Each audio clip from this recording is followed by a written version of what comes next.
I would say the insurance industry really worked for 200-300 years to make it really complex.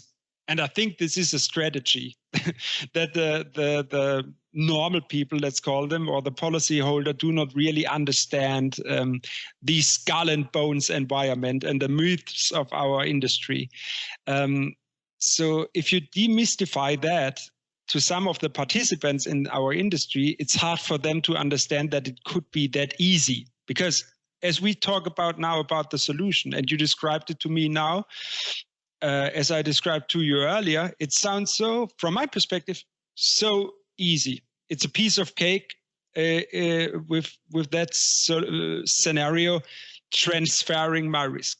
And if I then tell you that machine learning helps you to price the risk as good as an underwriter could do, and that a blockchain delivers the transparency, but also the security, like a traditional insurance company with a AA Standard & Poor's rating has, then we are close to the question, is this a way how the traditional insurance market could be disrupted, or the value chain could be disrupted?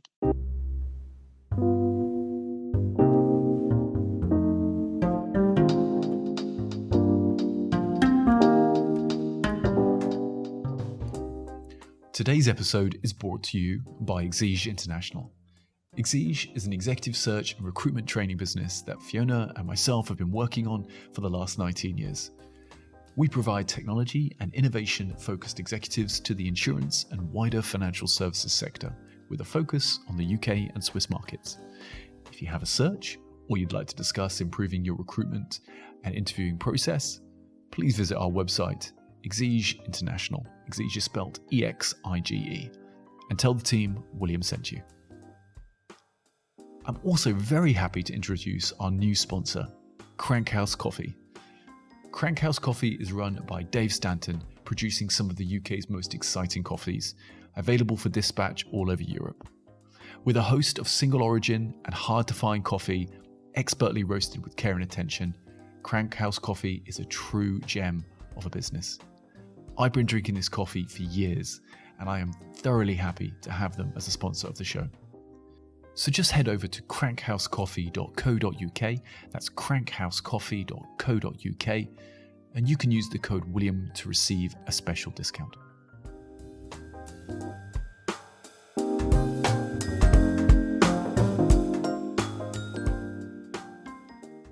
In today's episode, I interview Dr. Markus Schmalbach, CEO and founder of RYSKEX.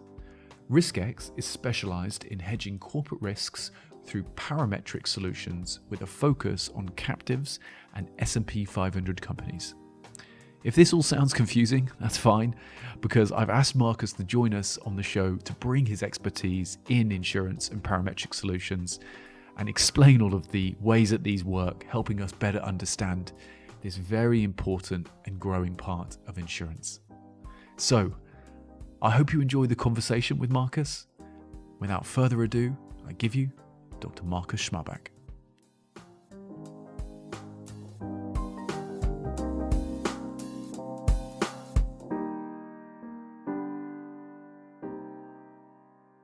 Markus, great to have you here today with us on Search with Purpose. Thanks very much for being here. Thank you very much for your invitation. Happy to be here. Fantastic. Now, Markus, I love the work that you're doing in insurance with RYSKEX, and you've got a really interesting background, a mix between academia and practically being in business as well, which is a fantastic mix to see. But you spent your career thinking about insurance, and so I'd like to just get your opinion on that. So why is insurance important? Yeah, from my personal perspective, first of all, insurance is really an interesting field. And on the other hand, insurance is definitely important for companies, as every single company, no matter what they are doing, they are exposed to risks. And so the idea of insurance is more or less saying, transfer that risk from your company to us. And so I think this is a really interesting field, because insurance itself is a non-tactical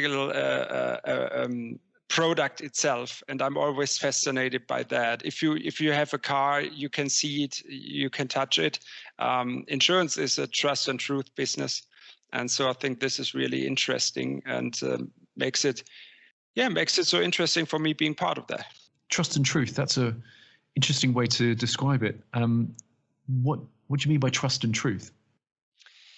I would say, on the one hand, you have two partners involved, the insurer, or let's call them the risk taker on the one hand, and the policyholder on the other hand. And the risk taker or the insurance company is interested in that the policyholder is not lying to him because of the moral hazard topic in that direction, and that if he asks him for paying a claim, the claim really occurs. On the other hand, the policyholder must be sure that in case of claim, the insurer is really transferring the money to him so that he can work on, especially for let's call them black swan events or big events. They might have an existing threatening impact for the company. And so they need the trust and truth in both directions, that the one pays his premium and the other one adjusts the claim when it occurs. So a really interesting business from my point of view. Yeah, it is unique in that way, isn't it? That we think about the insurance industry being about this like you put it earlier, it's a transfer of risk, and it is in a way sort of what it came from, gambling, right? I mean, I remember like hearing the great story back in sort of the coffee house of Lloyd's of London that this was all sort of came from people gambling first of all, and then this idea that, well, this is it, isn't it? This is a big gamble. Someone comes in with a ship and a cargo they want to insure, and you're kind of thinking to yourself, oh, will my money be safe? Will they go down? Will they turn up? Am I going to have to, give them some cash back? So yeah, there is this idea as well that it's just a really interesting academic process about gambling. What are your thoughts on that? Yeah, that's great, especially if you take different cultures into account. If you talk to a traditional German insurer and tell them that this is a kind of gambling, they will be not amused because they will tell you 100 hours what's the difference between gambling and insuring is, and maybe they are right. But as you said, especially in the early stages in Edward Lloyd's coffee house, this is a way of gambling, but I think the Brit guys have a different culture and love the word gambling.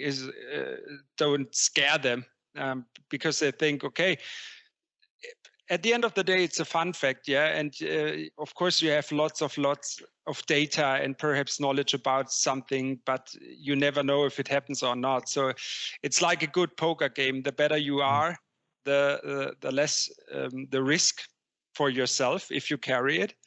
But at the end of the day, the rising of insurance is definitely gambling and putting together some data and knowledge. And but gambling definitely the starting point of all, I would say.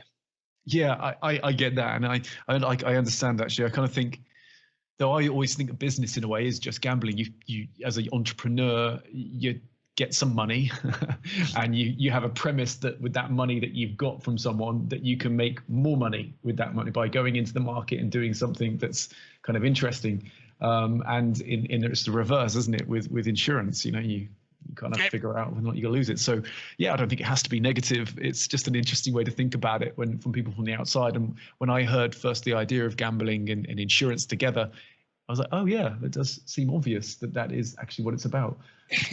I would say if we accept that insurance or startup business or stock market investments are just like gambling, why should I then pay £100,000 for my Wharton MBA?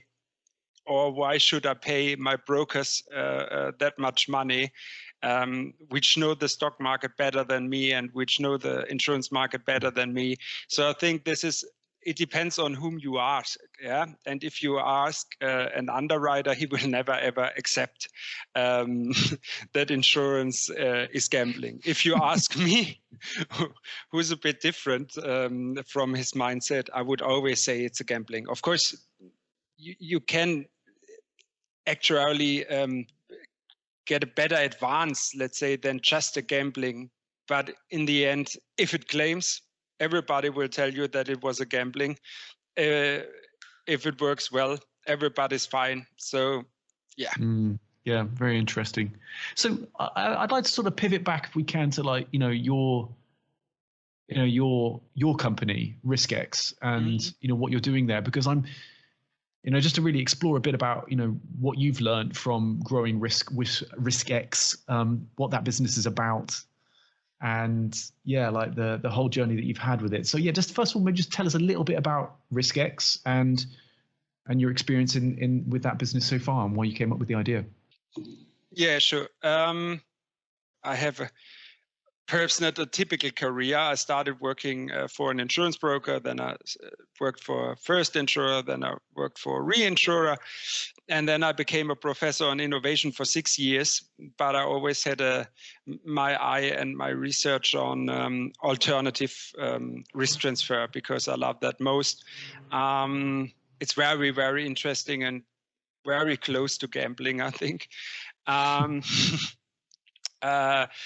it was a student of mine came in and said to me, Marcus, I read an article about blockchain, and everybody talks about blockchain, and your industry will be disrupted by blockchain. And he was so sophisticated about the blockchain. And then I thought to myself, okay, what did I miss?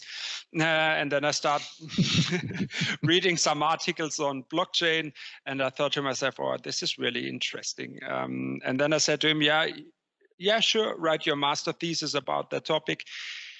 And then I realized, okay, I can stay here in university for 30 years and see what will happen, or I build up my own startup and perhaps have a tiny impact on what will happen. And so we founded RYSKEX, which is more or less, I had the discussion during Lloyd's Lab when people who work with me for years now ask me, oh, now I understand what RYSKEX is standing for. So here to your audience, RYSKEX stands for risk exchange.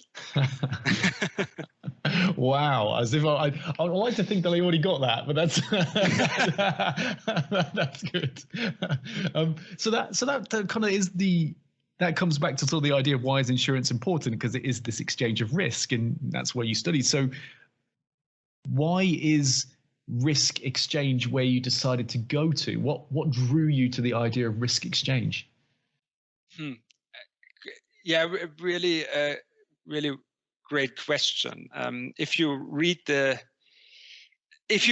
take the starting point, the financial crisis in 2008, this was the rising of Satoshi Nakamoto, whoever this guy is, or a group of people who worked on the blockchain. And this is a 9-page long white paper. And if you read that through, that's so really interesting to understand that perhaps all about the insurance industry, or every other industry, for sometimes we talked about kill the middleman strategies, platforms, IoT, whatever.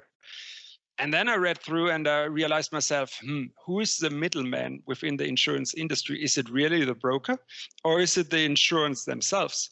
So is the whole value chain maybe nothing else than a middleman? Because at the end of the day, it's transferring risk from A to B. So this is the blockchain thing of our model. And the other thing is, as you mentioned before, let's go back to Edward Lloyd's Coffee House. As I studied Lloyd's for several years, I love that concept of Lloyd's, especially the early concept of Lloyd's.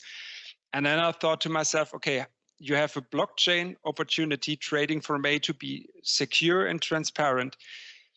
So what do we need for a kind of solution that it can go that easy way, that someone just transfers a risk, let's say like a stock, yeah, to another one.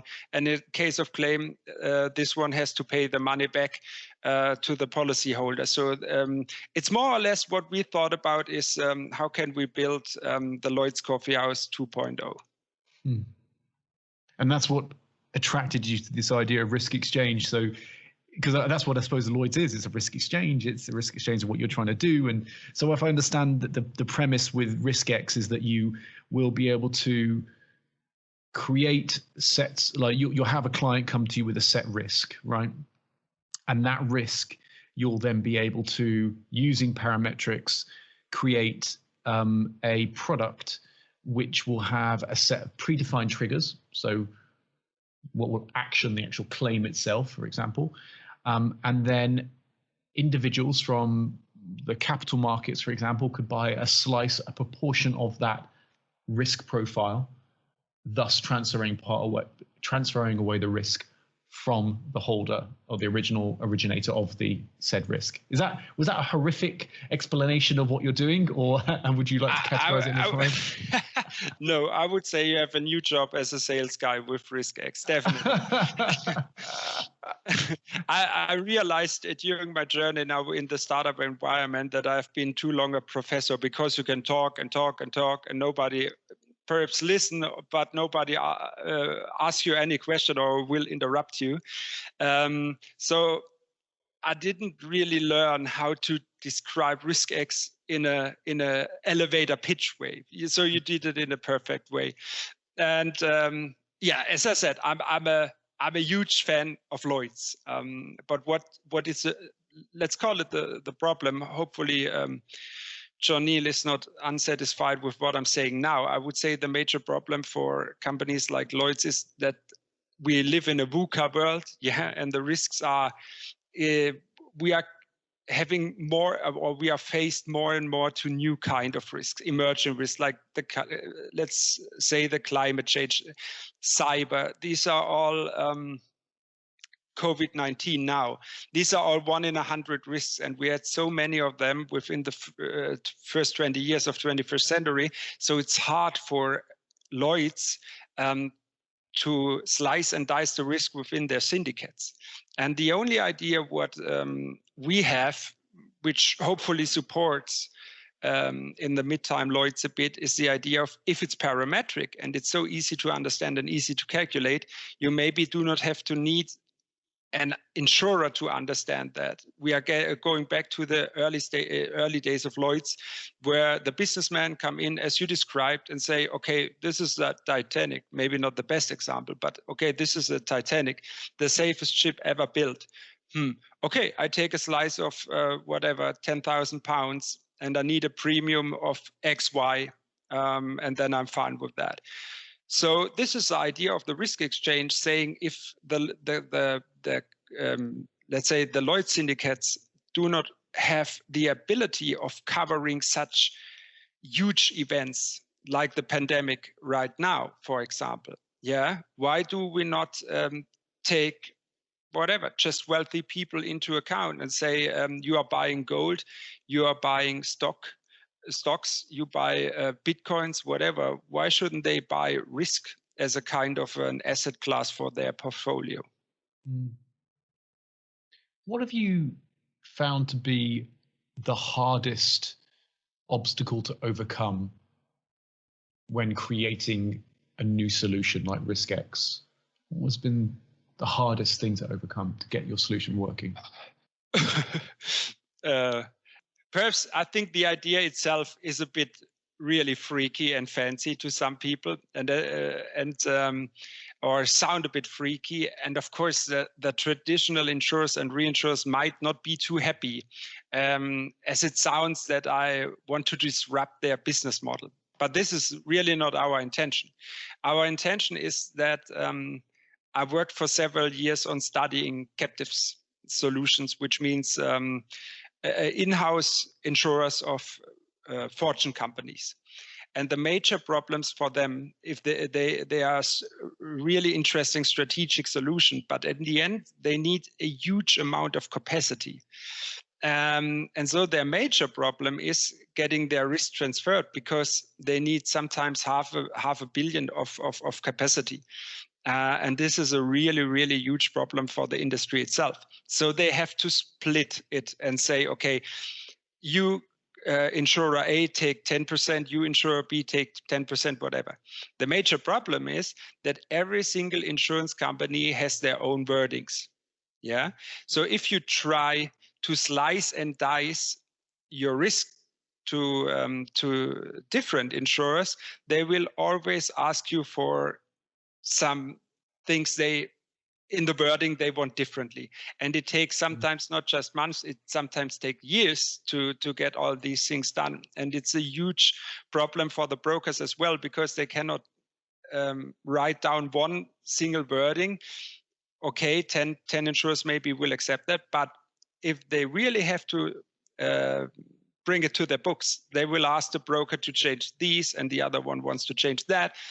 So parametric is not, I would say, a solution for every single risk existing.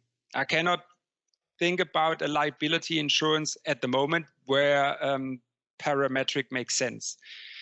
But if it's just about property risk or something like that, or climate change, hurricanes, etc., something like that, easy to understand, and the major problem for the insurers are the capacity, then a parametric make definitely sense, because if they have to pay, if there's hail over Paris in the time of X to Z, everybody understands that, and it's so easy to create a smart contract, and then maybe an opportunity for the brokers to get more capacity in beyond the insurance market.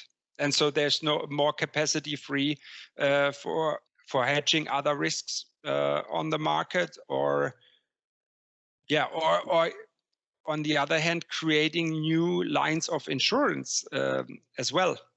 Because as we discussed the gambling theory, the insurers, I will not say getting smarter and smarter, but they are getting more and more risk averse.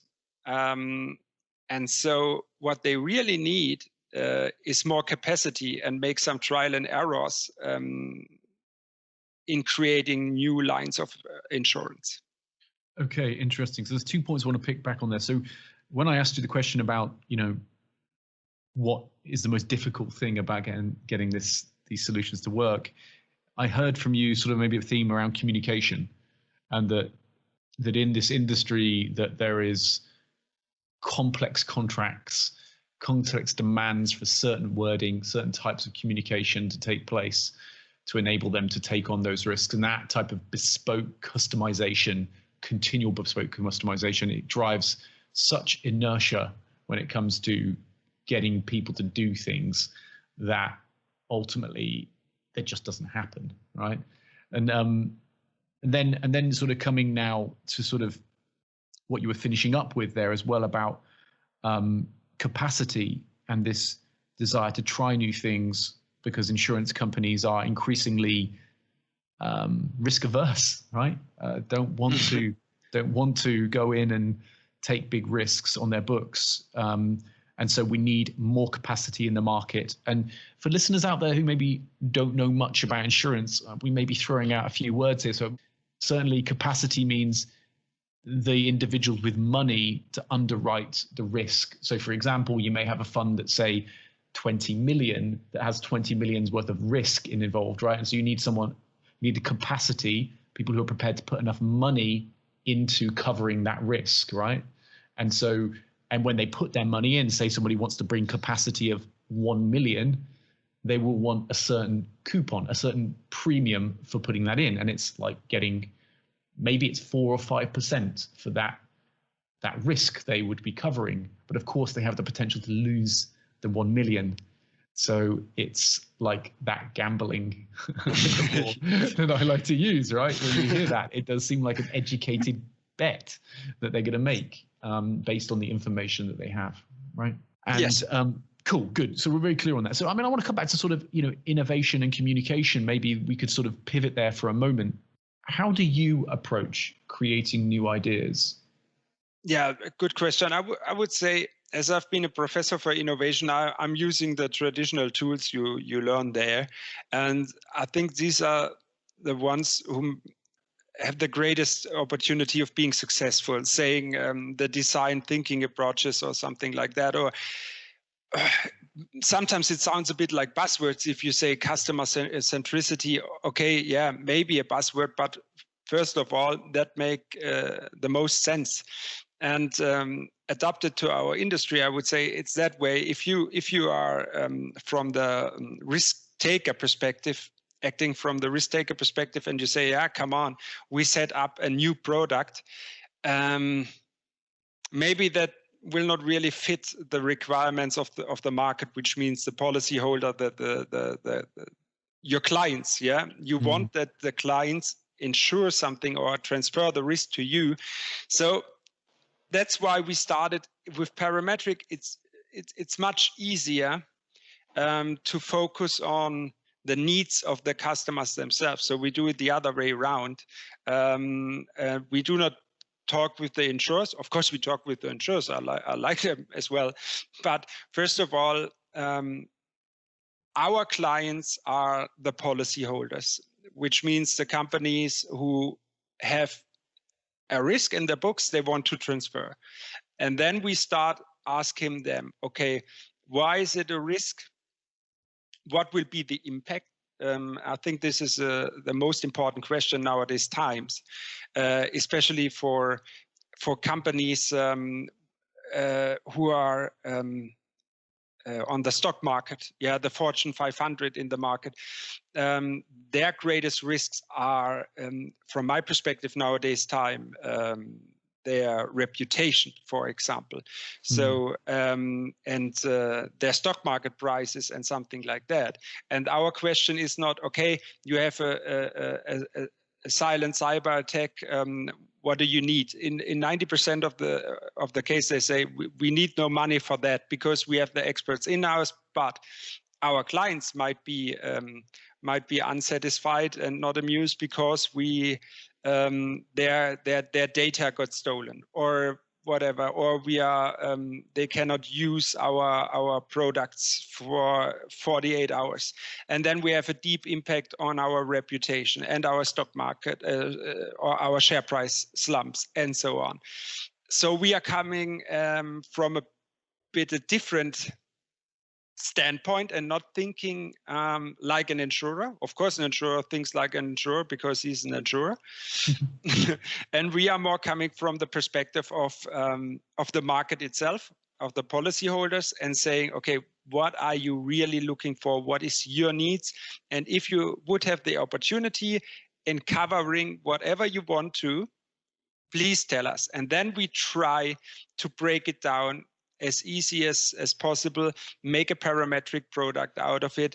And then we start with all these nice big data machine learning approaches to say, okay, the opportunity that these claims occurs is, let's say, 0.48%. And then we are looking to the capital market, the insurance market, the reinsurance market, whoever is available and has the money, and say, okay, 0.4.8, that's fine. As you mentioned before, with capacity, I offer you 1 million in case of claim, but I need a premium of, let's say, 500 basis point, which is equivalent to 5%, and then I'm fine. So you're focusing, when it comes to like creating new ideas, then you're getting very closely focused to the needs of the customers, focusing on first and foremost what they want, then helping in your context around parametric triggers to create some examples. Exactly. And then bring that solution to the market. This brings me to a question around product-orientated CEOs, because it's been my thinking for a while, though, that the most effective CEOs have sort of at their center like a deep focus on product, right?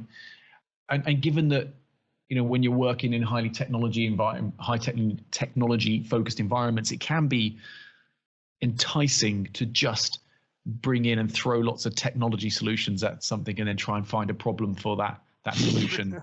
But I'm sort of really interested to know about your thoughts on the CEO having at their heart a very strong product focus. I'd just like your thoughts around that. So what do you think about being a product-focused CEO? And do you agree with my assertion? I would completely agree. But actually, okay, I'm named as CEO, but we are 15 people working here. And some of them tell me that I'm not a CEO and that I'm not really a founder.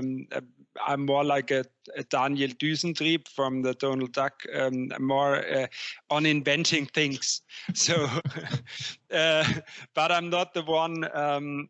Frankly, I do not have to talk to stakeholders. Do not have to talk to shareholders. Yeah, we are a small group. So I would not say that I'm the typical CEO as maybe whatever Jeff Bezos is.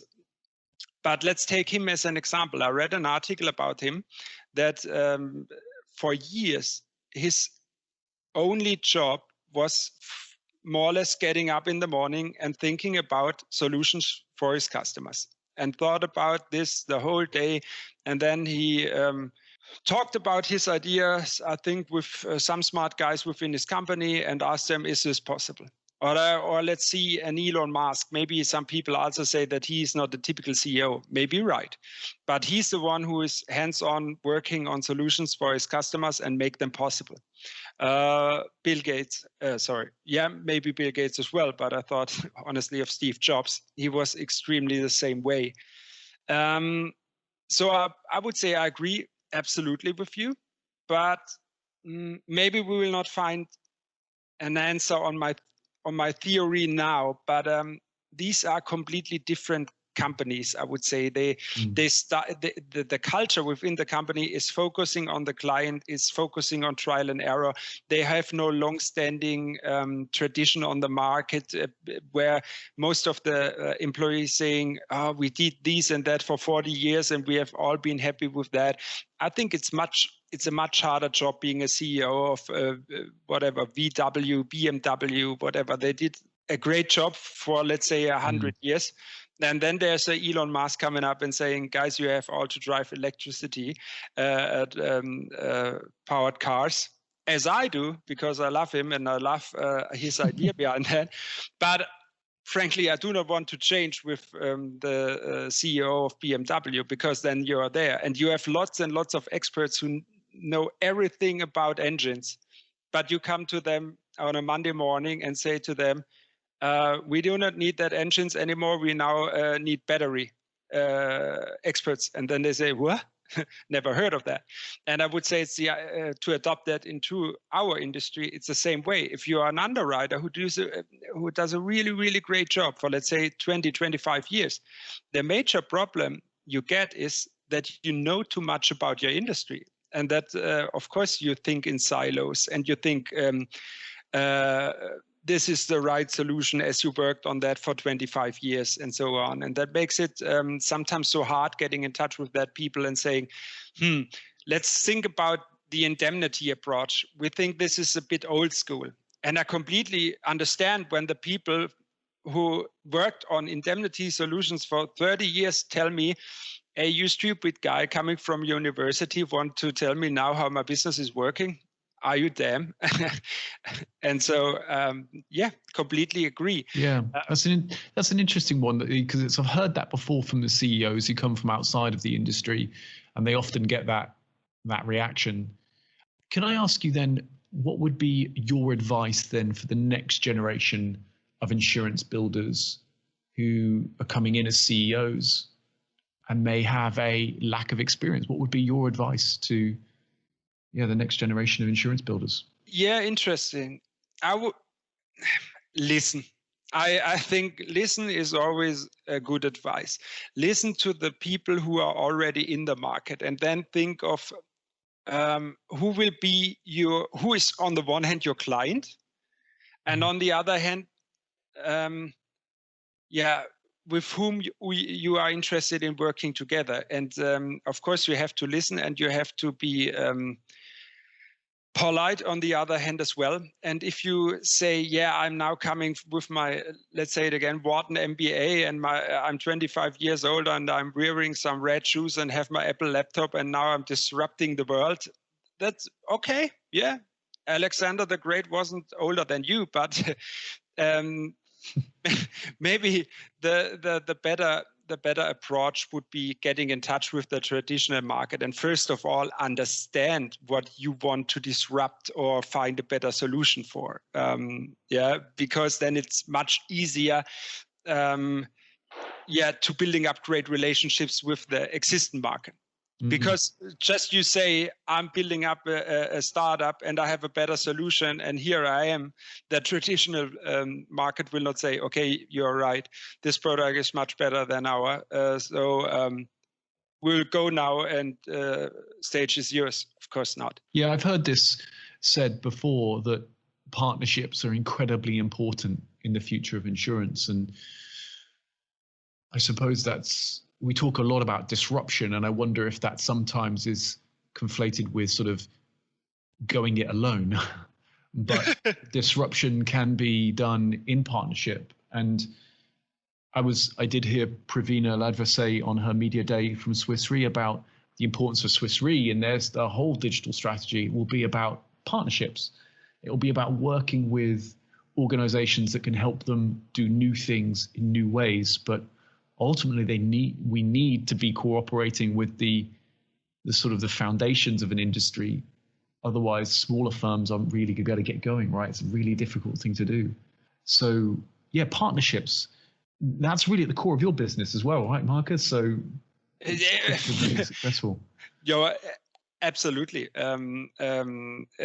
Risk exchange hopefully will become an ecosystem at the end of the day, or should be.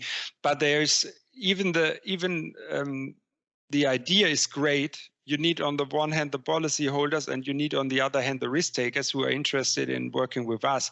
So of course, partnerships is I would say the most important thing for us, and getting an understanding for both sides of the market. Of course, for the policyholders, but also an understanding of the risk takers and their appetite, and to see why they are perhaps not interested in working with us, or why they are interested in working with us. Because then perhaps it's a homogeneous market. If A says yes, maybe the reason why they say yes make absolutely sense for B as well. So, as I said, listening to the current market experts and the let's call them the real CEOs in the market definitely helps. If you have the opportunity of a chat with John Neal from Lloyd's for 5 minutes, as we had during the Fusion days, it's really interesting what he's telling you, and these are the powerful guys within the industry. So listen and look how you can, I will not say assist them, or how you can develop something that which make them or make you interesting, so that they have a need for working with you together. Excellent. Thank you for sharing that. And I think working together and finding cooperation and partnerships, that's, I think the one thing I really enjoy about working in the insurance industry, particularly as well, is there seems to be an openness to these types of collaborations and partnerships. So maybe I can add one thing, because there go ahead. Maybe some young guns out there and say the disruption is not well working with traditional companies or so on. Always keep in mind that Jeff Bezos started with a bookstore, an online bookstore. Yeah, that Tesla had a collaboration in the early stages with Daimler, and then they become that huge. So cooperating with traditional huge companies within our industry doesn't mean that your business model will not win in the end of the days. Yeah, but especially for the early stages, there's, as you mentioned before, there's no really other industry working like the insurance. and that's it. So you will not be successful in the insurance industry if you are not able to working with the big players together and you find something what they love and what make you so attractive that they say, okay, we would love to work together with you. This is, you will never, ever be successful. So if there's someone out there who wants to disrupt our industry, listen to Marcus, first of all, cooperation, and then you can work on building something, whatever. Yeah, the concept of cooperation and community and partnerships is very clear. And your point about Tesla, they've got big backing actually from Mercedes. And I know they use actually some of the Mercedes parts in their cars, for example. Even now, if you've ever been in a Tesla, you'll see that the indicator sticks are actually from a Mercedes. And they've seen where they need to disrupt and they've seen where they need to partner.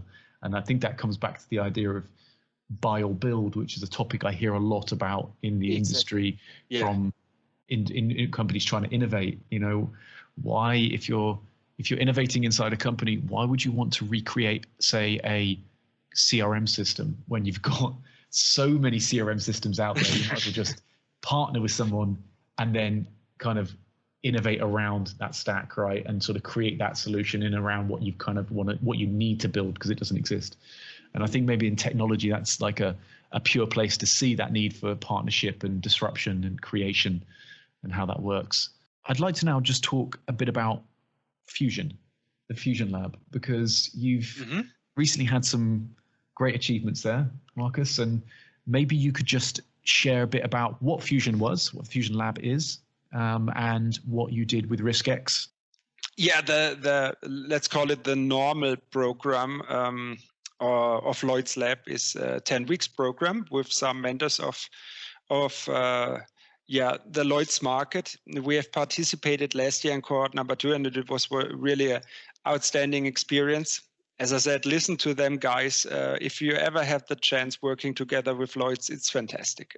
So when, Corona entered our world, or let's say, I do not know how else to say, Lloyd's Lab had another idea of saying, okay, we need something faster and in remote, which can be done in remote. And they said, we make a fusion program, which was just 3 days. And we invite some startup with early stage ideas, especially with the focus on Black Swan events. And we have been one of the 4 lucky guys who participated in that program, starting on Tuesday morning and Thursday evening. Not many sleep during these 3 days because we really had to build something up and making a prototype of our idea. And we worked on the idea of a power outage. So we thought ourselves, Corona hit us high, but what could be more extreme than Corona? And then we said, okay, a cyber attack maybe, or a global cyber attack, and nobody can work from home anymore, and a complete stop of the whole world economy. But then we said, okay, what is the stage before cyber? We know, we all know we need power for our laptops and our coffee machines. Coffee machines, and most of all. I mean, right. Talk about end of civilization. The coffee machine can't work. Definitely. And so we said, okay, let's take the example of power outage. As Lloyd's had a great research on that in 2015 with University of Cambridge, and they said it's a 1 in a 200 years example. And we thought, okay, Corona was a 1 in 100 years example. So perhaps for the audience who are not of our industry, a 1 in 100 means the possibility that an event like that occurs is 1 in 100 years. Yeah, and if you say it's a 1 in a 200, it means the opportunity that this happens is really, really low, because it's a 1 in a 200 years. But these are the events who hit our industry the most. And so we said, okay, let's focus on that and focus on a power outage in North America with a power outage, especially in the Mid-East region, means New York off, Washington off. What would then happen? That would be pretty incredible as an incident. The potential for, I mean, you can only imagine, even if a power outage would happen maybe for a day, the inconvenience, but a week, the type of infrastructure strain that would be put on food production, food storage, the operation of internet, critical systems in hospitals. Oh, gross. You could just think of the continuing ripple effect that would have through an economy, no lighting at night, the various things in streets. Riot welcome. Yeah, exactly. So there would then be a law and order consequence to that. Exactly. And you can only imagine what it would be like for 1 week. I mean, it would effectively throw our societies, you folks, which probably the thing to remember, your phone would probably stop working unless you've got some solar panels and solar power. You'd have no phone after like a day and a half, would you? So most people are kind of constantly charging their phone. So this incident would be catastrophic for a modern day economy. And I suppose, so you were kind of creating a concept of, okay, what would happen? What would have to be true for that to happen? And then how would we transfer that risk, right? And what would we do with that? Exactly. Frankly spoken, it was my dad who said something interesting, and he never worked within our industry. He said, Marcus, because I was so happy about myself and the product, and I talked to him, and he said, Marcus, if your solution is working on a blockchain and it's an IoT, he uses other words on that. But then he said, and if there's a power outage, do you see the mistakes? And I realized myself, okay, this is. So if someone out there who thinks that Marcus is a stupid idiot, he's talking about a technical solution in case that there is a power outage. Yeah, we know about that. We will find a solution for that. But the major idea was really what could hit us most. What is the overall Armageddon? And if you think of Wall Street down, Washington down, as you described, no more electricity, what will then, especially in nowadays time, happen in the US? And this will be, from our perspective, an Armageddon scenario. This is half of the way to understand what could hit the world most. And the other half of the way is definitely saying, okay, how can the insurance industry jump in? Is there really an opportunity how we can help during that time? And frankly, it would be hard, as you described. Food is to bring the food to the people would be the greater question, or to stay on work for let's say the 10 days. We said it's a 10 days outage.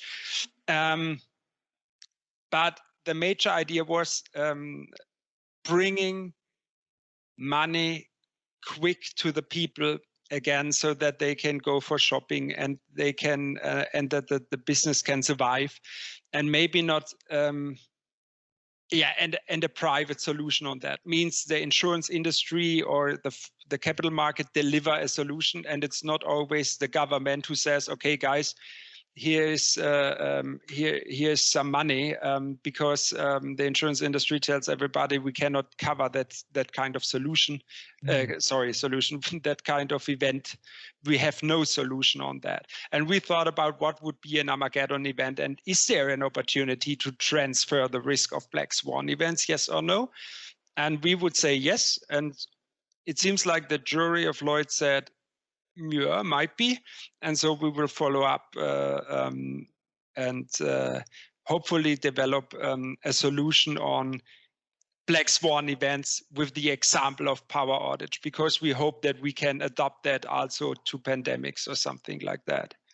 So if I go back to the Fusion Lab thing, then so you spent, it's a 3-day format, is that right? So you did 3 days, 3 days, and they sort of go come up with something great. So you've gone in with a premise, right, around RYSKEX and what you're interested in, the 10 C's program, right? I understand. But then you have to create something in that day that fits. I would say this is innovation management at its best. And we had this discussion with LMarks as well, as they were friendly and asked me, every participant, of course, did you like the 3 days and so on? And I would say, yes, I really love that. And I love the concept itself, because you see after 3 days, you see if the idea is completely bullish, or does it make sense to follow up with that? And so as I had the 10 weeks and I had the 3 days, from my perspective, as you would do that in a traditional company as well, my advice would be start with the 3 days, and then ask the market, here are the 10 solutions, with how many of them, or let's pick the best 5 out of them, and we follow up with them working with the market, because this will be the next days. We had sensational mentors with Chris Moore, John Donald, Akash Baradia, Jaden Leonard from Munich Re, Axis Capital, and Apollo. And now we will see who will jump in our boat during the 10 weeks within Lloyd's, within the market, if it will be possible to go there. Otherwise, we will do that following remote, and to see if there's really a market existing. Are the other syndicates interested in a product like that, or do they say, well, no, we are not really interested in that, because this is really pure gambling from our perspective. So when you say, do you want to explain to people what the syndicates are again, for people who aren't familiar with the Lloyd's setup? What is a syndicate? Something really interesting. If you come to Lloyd's, Lloyd's itself is a marketplace, and you should go there. It's impressive. Then you have something, they call it the underwriting room.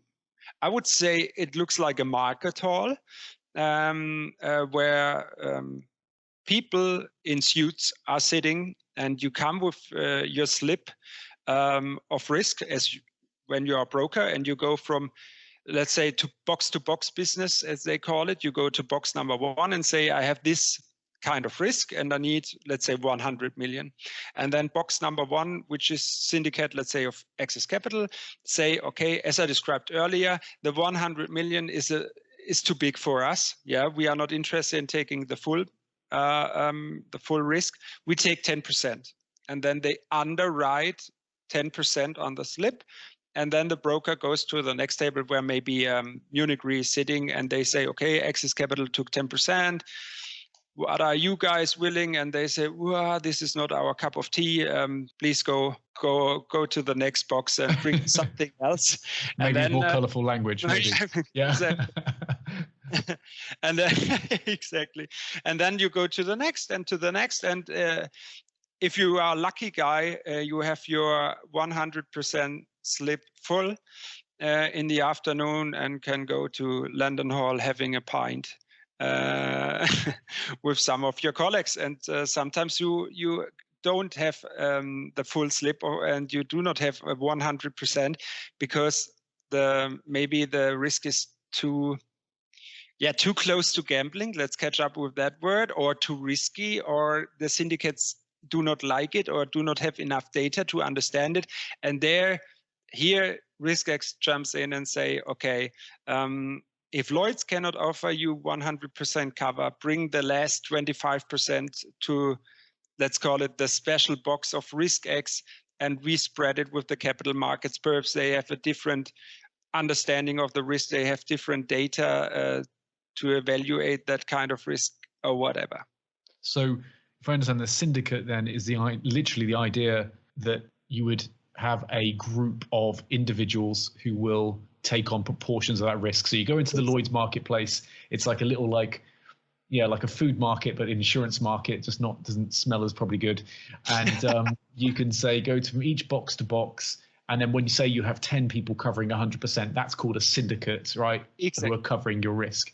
Right, excellent. And in your instance, the example you just gave was that you would go into Lloyd's market, you'd sort of go to 10, you'd only get 8 of those agreeing, the remaining proportion, you could come to RYSKEX and you could create a solution, a parametric solution, and open that up to a big global market. Great, I got that right. Marcus is excellent. nodding. Yeah, good. And this is one thing that you introduced to me about, and we'll go back to the word capacity here, because this was a very interesting idea what you're doing around RYSKEX, because you were the person who introduced me to the idea of the volume that's available in each area of insurance in terms of capacity. So do you want to share that point? Because I thought it was a fascinating point, like just tell the listeners about the capacity that's available in the ILS market, that's insurance-linked securities, the reinsurance market, and then in the capital markets. Yeah. I love that example. It's much more impressive if you see it in the print version, but hopefully impressive enough if I just talk about that. Thanks here to John Donald of Access Capital, because he created that overview. Let's start with the insurance-linked security market. The market size is $40 billion. 40 billion. Okay. 40 billion US dollar. Some people will now think, oh, that's a huge amount. But okay, let's go further on. The reinsurance market is 500 billion US dollars, so much, much bigger. And now the most impressive thing, the whole capital market has a size of 175 trillion US dollar, which means I've never been good in maths.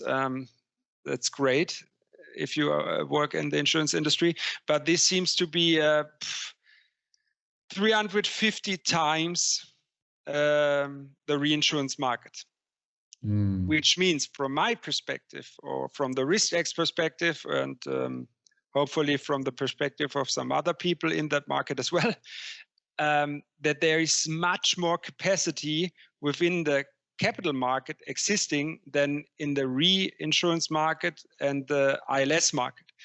So if you know that, and you have the opportunity and understanding of the capital market, as the capital market is just interested in making out of the capital more capital, let's say it that way, and you offer them for a good price the opportunity to accepting risk as an asset class, you have much, much more capacity and opportunities. And from my perspective, this is a good news, especially for the insurance market itself, because sometimes they say, this risk is uninsurable. We cannot offer a solution on that, because if we just cover one single risk like that with this high severity, it could kill our books. But if you then say, okay, I offer that solution to my client and I just take 5% of it and transfer the other 95% to the capital market, my client is happy, my book is happy, the capital market is happy, as long as nothing happens. And on the other hand, I have the opportunity of creating solutions for what we call emerging or uninsurable or risks or black swan events, whatever you name it. It's a very fascinating move. And it strikes me that insurance is coming into this point where there should be less friction to the way in which products are created. Because in the example you gave me, I mean, going into Lloyd's of London, it seems like for me would be terribly intimidating, to go in as someone with some risk that you want to cover. So you've got to call a broker, you've got to find a broker, the broker's then got to go around. It's a very convoluted process in so many ways. But if you had this idea of working with exchanges where you could simplify that process, so as like I have an idea for a product a risk that I have, and I'd like to mitigate that risk, and then I can go and offer risk as an asset class. That's fascinating. And that's also, as someone who likes coming up with ideas and building businesses, that's really exciting as well. Oh, thank you. I know. That's what you're doing here, right? No, I'm just loud. Thank you, Will. That's really nice. But frankly, going one step back in our interview, when you asked me what is the hardest thing if you see the world through my eyes or when I talk to the people.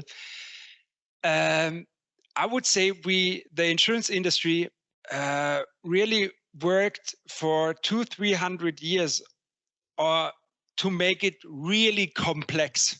And I think this is a strategy that the normal people, let's call them, or the policyholder do not really understand the skull and bones environment and the myths of our industry.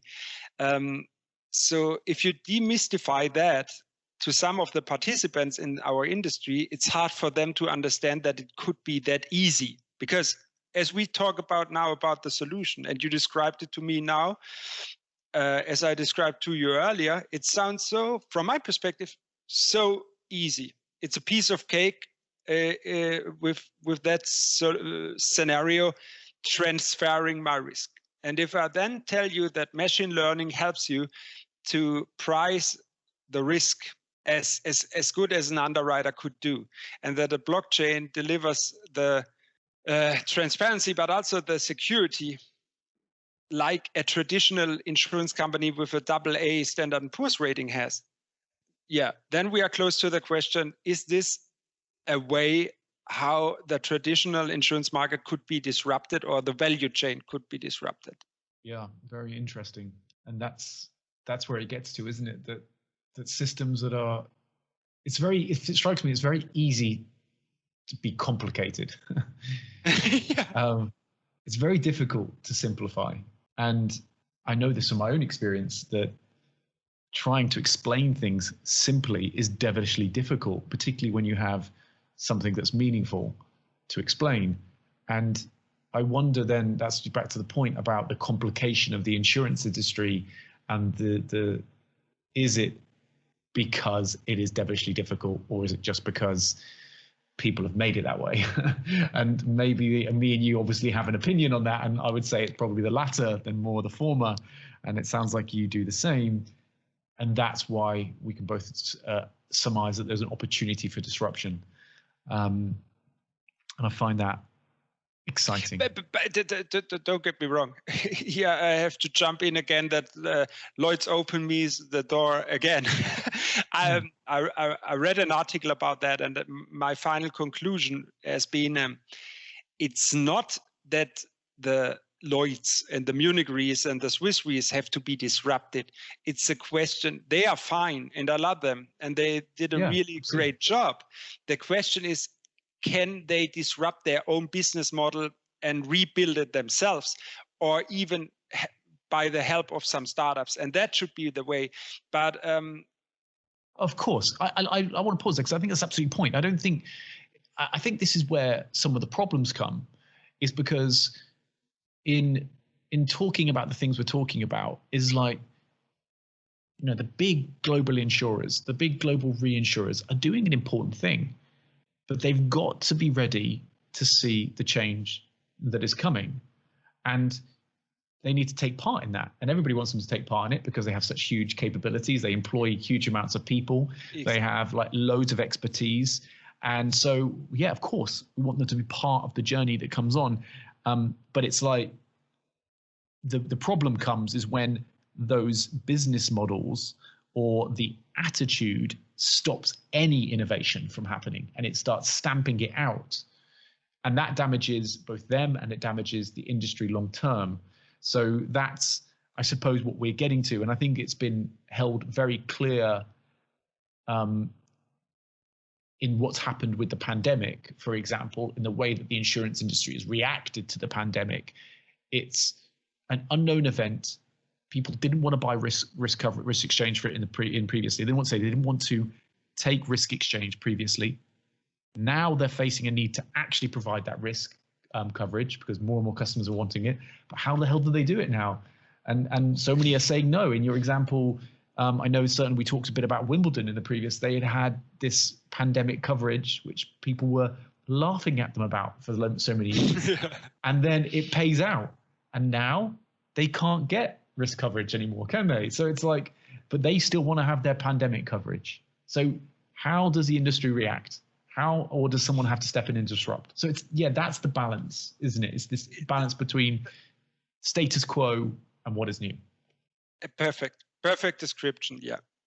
So, Marcus, I'd just like to sort of, as we're coming towards the end of our time now, I'd just like to ask you back to sort of maybe, who's influenced you and who's influenced your approach to work. And you've talked about, a deep interest in Lloyd's of London. But yeah, maybe you could just sort of share, like, for people listening, like, if you were saying to someone, go and find out about insurance or go and find out about risk exchange, who would you recommend they go and find out about?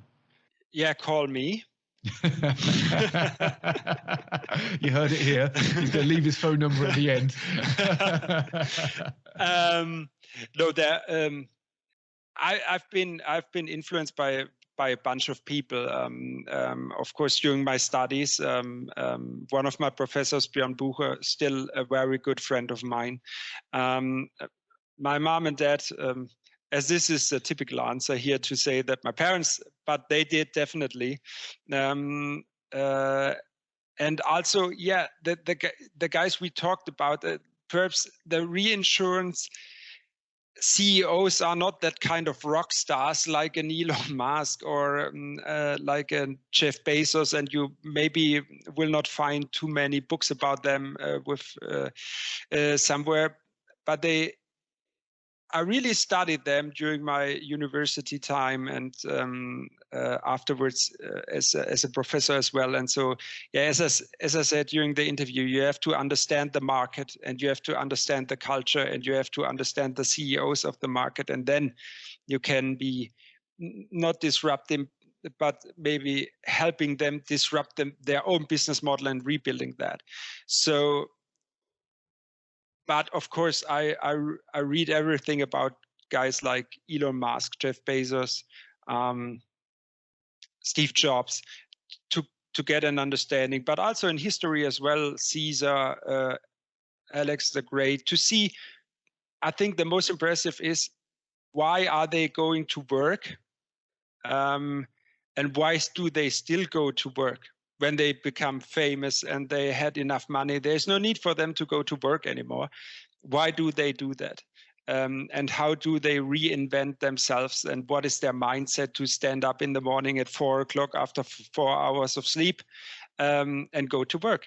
And I would break it down to one word: love. They love what they do and it does not feel like work. And I'm really happy that I can say RYSKEX does not really feel like working. As my as my team members are always say, yeah, you're right, because you are not working. That's right. So, but I would say this is I got influenced by several bunch of people, but in the end of the day, it's an intrinsic thing. If you like your work, it helps. Fantastic, thank you. And then I always like to ask, what are your top 3 books? And they can be anything. So they can be like ones you enjoy just outside of your industry, or business books, or maybe biographies. Yeah, what are your top 3 books? I would say from the innovation perspective, Innovate or Die is something like the Bible. But the traditional Bible is also an interesting book to read. Okay. And yeah, the interesting thing with the traditional Bible is you have to, of course, people who are no believers, I would say, will tell you that they are just lies standing page on page.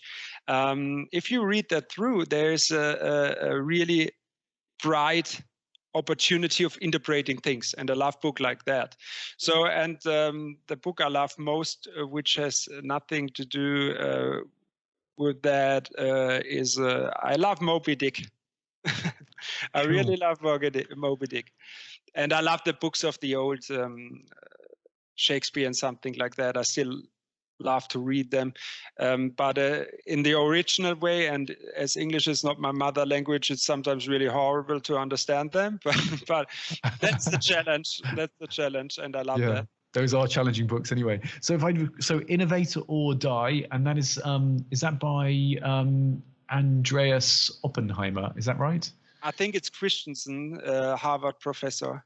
Okay, so so maybe there's a couple. So so this is Innovate or Die. Maybe you could share us. I'll share a link with that in the post. And then you said the second one is the Bible and the teachings and learnings that are within the Bible, important for you, and Moby Dick as another timeless book. Yeah, and it's a great lesson on going after a dream, right? And disturbing something. Yeah, absolutely. And I think many entrepreneurs are interested in that story often about this idea of chasing down a big dream and the pain that comes along with that. And I think in one of I love the aspect on that, but maybe there's someone out there who never read it and liked to, so I will not tell you how the book ends. But it's interesting if you think about that he is successful, and at the end of the day, the question is, was he really successful? I love that book. Really, I love the storyline and everything. That is the big question of life, isn't it? It is. We think what we're searching for, is it actually what we want? And I do. David Soloff, who was one of my previous guests on the podcast, who's been a serial entrepreneur, said he had a favorite quote from someone in Silicon Valley who said, being an entrepreneur is the only job that you can feel on top of the world in the morning and want to shoot yourself in the face in the afternoon. And I can understand that, genuinely. He's right. The other way around would be better. Getting up in the morning feeling like that and getting to with a success. That's what my mother always saying me, wait till the end of the day. There will be something positive that make you sleep well, and she's sometimes right, sometimes not. But you will. Yeah, he actually said exactly the same thing. He did invert it in the ending as well. It's definitely one of those industries, and so I think that's a great place to leave it. And I really appreciate the sort of the knowledge you shared with us about the whole insurance industry, and the work you've done around RYSKEX and how you've brought forward ideas and you've innovated. Thank you for telling us a bit about and educating us a bit on the Lloyd's of London. That's really great to hear. And the way that you approach your work with sort of, a fun attitude and creative attitude, and maybe being a bit irreverent about the models, but also at the same time respecting what has gone before. So, Marcus, thank you very much for your time, sir. I really appreciate it. Thanks for being with us. Well, thank you for your invite. It has been a pleasure giving you my answers. Thank you. Take care. Bye-bye. Bye.